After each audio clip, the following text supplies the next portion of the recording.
संजय राउत, फिर 15 श्री संजय राउत, हम लोग 5 श्री संजय राउत प्लीज। सर, राष्ट्रपति जी के जो टाइम दिया उस हिसाब से राष्ट्रपति जी के अभिभाषण पर हम लोग 5 मिनट बोलेंगे। चर्चा कर रहे हैं। कल 5 मिनट जरूर मिलेगा। कल धर्मेंद्र प्रधान जी यहाँ बोल रहे थे और बार बार हमारी तरफ कटाक्ष करके हमें ये बोल रहे थे कि सच सुनो, सच सुनने से मोक्ष प्राप्त होता है। हम तो 6 साल से सच सुन रहे हैं और झूठ को भी सच मान रहे हैं, लेकिन आज जो चल रहा है हमारे देश में, जो माहौल है, मैं देखता हूं जो सच बोलता है, जो सच लिखता है, उसे गद्दार, देशद्रोही कह के पुकारा गया, बोल दिया जाता है। कल इस बारे में चर्चा हम लोगों ने की, दिग्विजय साहब ने बहुत उस बारे में कहा है। सर, जो सरकार से सवाल पूछेगा उस पर देशद्रोही का मुकदमा ठोक दिया जाता है। कितने नाम मैं आपको बता सकता हूं। हमारे सदन में संजय सिंह, जो हमारे सदस्य है संजय सिंह, उसके ऊपर देशद्रोह का मुकदमा है। राजदीप सरदेसाई, जाने माने पत्रकार, जिसको हमने सरकार ने पद्मश्री दिया है, पद्म पुरस्कार सम्मानित किया है, उसको हमने देशद्रोही बना दिया है।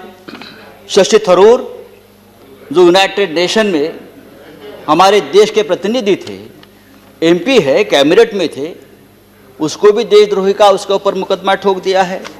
जो सिंघू बॉर्डर पर रिपोर्टिंग करने वाले मंजीत सिंह, धर्मेंद्र सिंह और भी ऐसे बहुत से पत्रकार हैं या लेखक है, उसको हमने इस कानून के तहत, देशद्रोह के कानून के खिलाफ मुकदमा ठोक दिया है।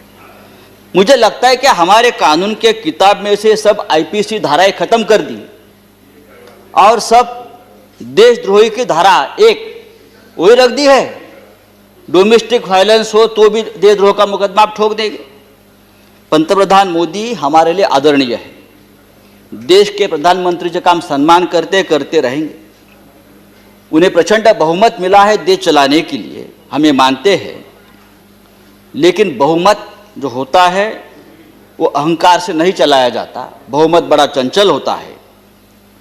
हमारे मराठी के एक संत है तुकाराम, संत तुकाराम, उसने कहा है, निंदकाचे घर असावे शेजारी। उसका मतलब है जो आपका निंदक है, जो आपके ऊपर क्रिटिसाइज करता है, आपको आईना दिखाता है, वो आपके आसपास रहना चाहिए, उसका घर आपके बगल में रहे। लेकिन आज ऐसा है कि जो निंदा करे, जो टीका करे, आप उसको बदनाम कर देते हो। जैसे किसान आंदोलन, जिस तरह से इस किसान आंदोलन को भी बदनाम करने की कोशिश या साजिश चल रही है, मुझे लगता है देश के प्रतिष्ठा के लिए ठीक नहीं है, किसानों के लिए ठीक नहीं है, हम सब के लिए ठीक नहीं है। 26 जनवरी को लाल किले पर तिरंगे का अपमान हुआ, उससे हमारे प्रधानमंत्री बहुत दुखी हो गए, पूरा देश दुखी हो गया। लेकिन लाल किले पर तिरंगे का अपमान करने वाला जो कोई दीप सिद्धू है, वो कौन है, किसका आदमी है, उस बारे में तो आप नहीं बताते। वो किसका आदमी है, उसको किसने ताकत दी है, ये सिद्धू अब तक पकड़ा नहीं गया। लेकिन 200 से ज्यादा किसान इस प्रकरण में तिहाड़ जेल में बंद है और उनके ऊपर देशद्रोह का मुकदमा चल रहा है।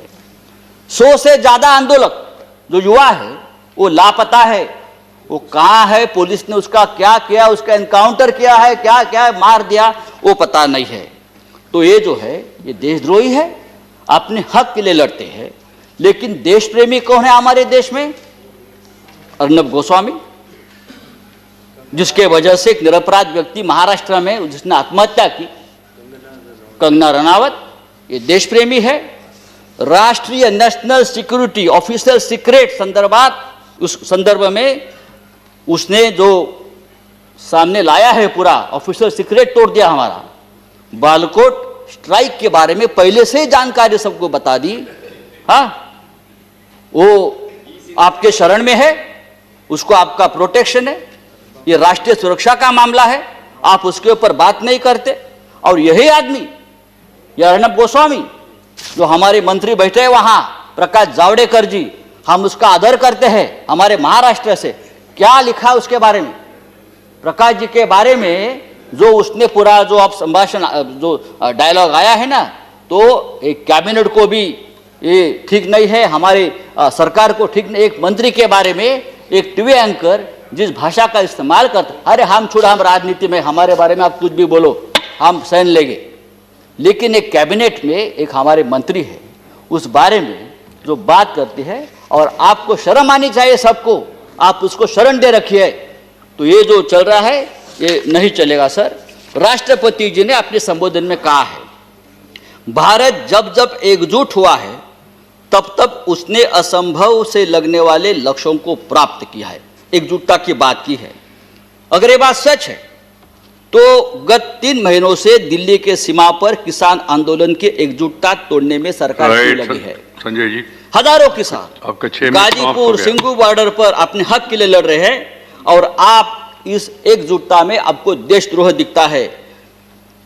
प्लीज। चेयरमैन सर, ये पंजाब, हरियाणा और पश्चिमी यूपी का किसान पूरे देश के किसानों की लड़ाई लड़ रहा है।